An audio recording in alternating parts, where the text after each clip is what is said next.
Just when you thought Hollywood could not possibly get more cringe. No one is illegal on stolen land.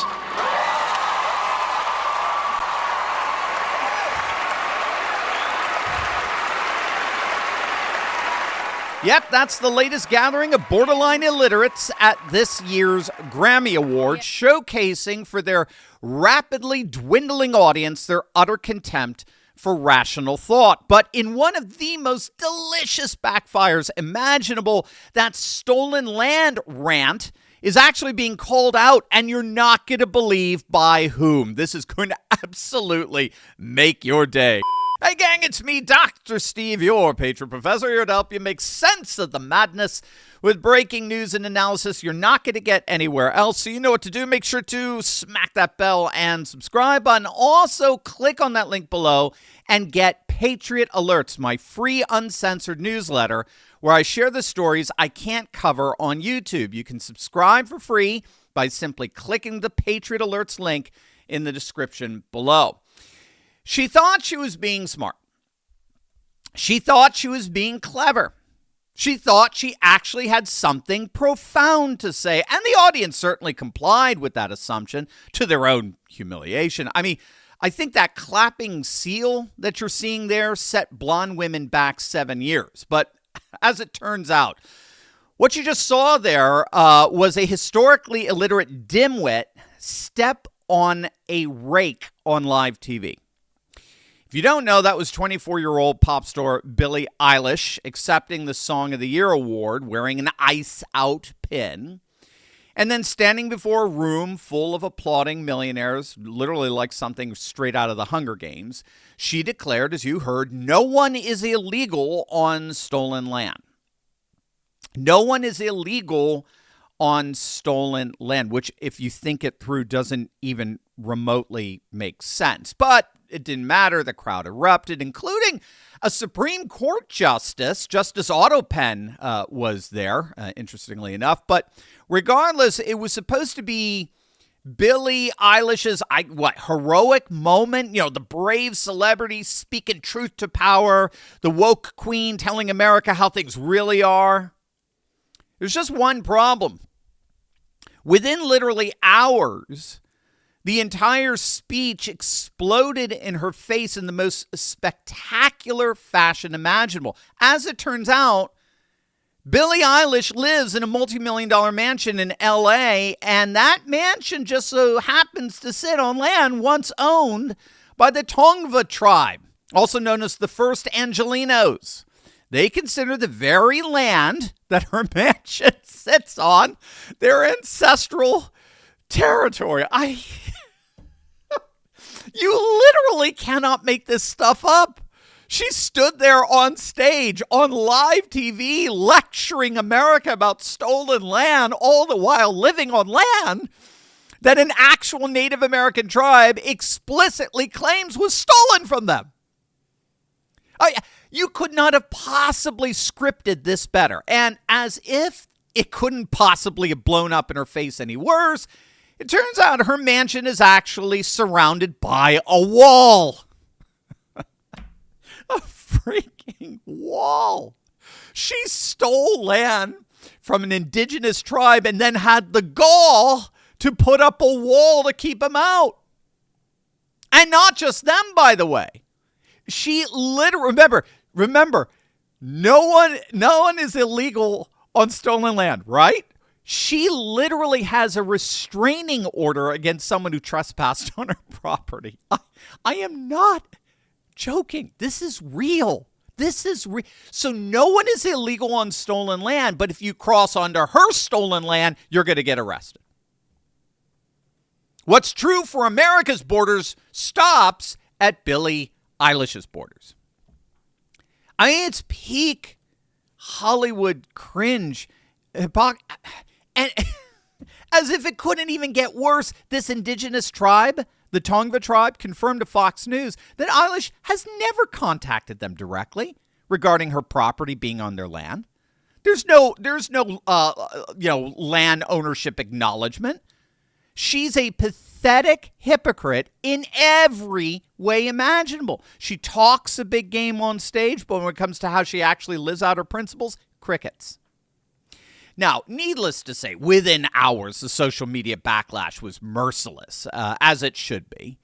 That embarrassingly pathetic virtue signaling fail should be shamed in every way possible, precisely because it's working class Americans, people who can't afford walls and armed guards, who deal with the crime, the strain on public services, the suppressed wages, and yes, the violence that comes with unchecked illegal migration. These celebrities stir up revolution, knowing full well they'll be perfectly safe behind their moats, while the rest of us deal with the chaos their policies create. But we have got to address this absurd stolen land argument directly because it's so intellectually bankrupt, it's embarrassing.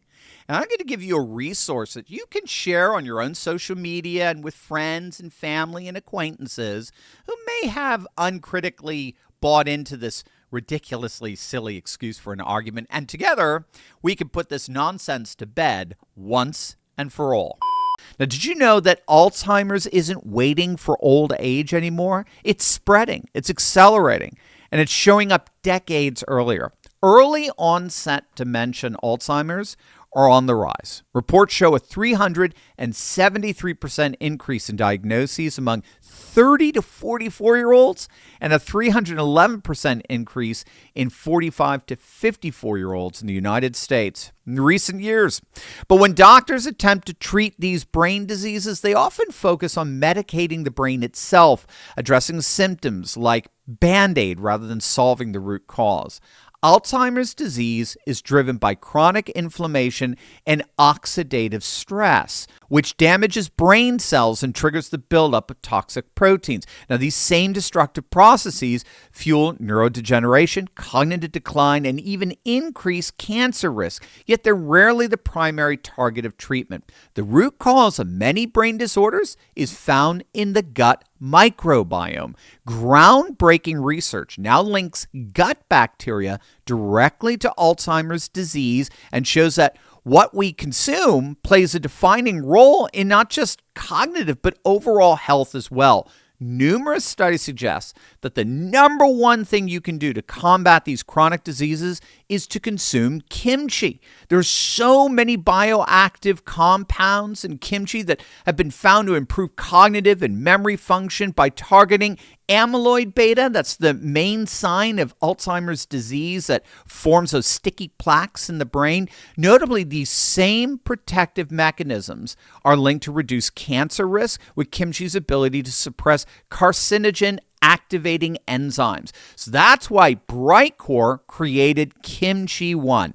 It delivers all the benefits of real kimchi in convenient capsules. No taste, no smell, and no GMO. 100% made right here in the United States. Today you can get an exclusive offer by clicking the link below for 25% off your entire order, or for the best deal available, call my friends at Brightcore for up to 50% off plus free shipping. You'll love them. Call them now at 888-597-0233. That's 888-597-0233. Call them right now. I would highly recommend for all of your reading a wonderful essay written by Jeff Finn Pohl, an associate professor of history at Leiden University. It's entitled The Myth of the Stolen Country. It's a wonderfully rich, well-researched, insightful piece that absolutely crushes this pernicious and divisive cultural Marxist lie peddled by our Hollywood elite. First and foremost, indigenous Americans did not own land. That's what you've got to get. This is a simple, rather inconvenient detail, fact that the woke left leaves out of their anti-American screeds. Native Americans did not own land in the way we think of land ownership. The hypocritical irony in all of this is that the very land ownership standards that leftists like Billie Eilish invoke to denounce European settlers are in point of fact brought to the Americas by those very same European settlers. It's the Romans who developed our notion of private property rights that leftists nevertheless appeal to try to destroy our nation's heritage. But it's not just that technical issue. According to historians, Native Americans were more hunter-gatherers than permanent settlers, right? So they generally farmed and hunted in an area for a few decades until the soil got tired, and then moved on to greener pastures where the hunting was better and the land more fertile.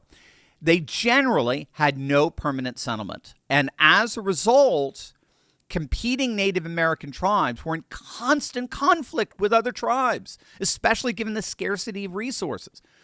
It didn't help that there were no clear borders or boundaries when they did settle. And the question of who, quote, owned the land was constantly contested in the pre-Columbian period. And so what the European settlers did in the end is they simply became part of this land contestation.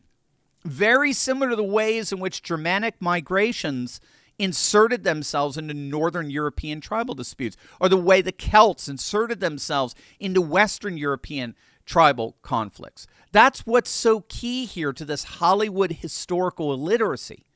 The European settlers took part in conflicts that had already been going on for centuries. In the New World, in America, sometimes European settlers sided with one indigenous tribe over and against the other. Sometimes they sided with no one. And as it's widely acknowledged by historians, despite a few sensational cases of duplicity, because humans never fail to disappoint, nevertheless, most of the time, Europeans being encultured in the Roman tradition of property ownership, they purchased their land from Indians fair and square, just like they would buy an acre of land in England. Far from what Eilish, the historical illiterate, claimed, there is nothing even remotely akin to theft within this historical framework. And to make matters even worse for her and all her privileged Hollywood ilk, the difference is that America became the greatest nation in human history out of all of that. A nation that offers more opportunity, more freedom, more prosperity than anywhere else on the planet. That's why people risk their lives to come here. That's why every one of those clapping seals in that theater was here and not in some other country. They're here because of the unparalleled and unprecedented opportunities that this nation offers them. And rather than show their gratitude for the blessings that have been lavished upon them, they disparage and denigrate the very country that afforded them so much opportunity in the first place. So if you think about it, they are the thieves. They are the ones engaged in their own form of Minneapolis fraud. They, in effect, steal the blessings they receive from the hands of hardworking and law-abiding working-class men and women for themselves, while denying those blessings to those very working-class citizens that provide them. Hollywood has become an utter cesspool of hypocrisy and degeneracy. Is it any wonder that Hollywood has suffered catastrophic financial losses over the past 5 years? With the industry hemorrhaging billions in revenue and shedding tens of thousands of jobs. In 2019, Hollywood generated $11.4 billion. Today, they barely get half that. Hollywood is imploding, as it ought to. Americans are sick and tired of being lectured to by hypocritical, self-righteous millionaires who don't even live in the real world. We're tired of celebrities telling us we're racist for wanting border security while they live behind walls. We're tired of being called heartless for supporting ICE while Hollywood turns a blind eye to the criminals, traffickers, and predators that are being rounded up. The days of celebrity worship are coming to an end. People are waking up, and they are turning these liberal losers off. In the end, the only thing borderline illiterates like Billie Eilish may have stolen is their own credibility. And they ain't getting that back anytime soon.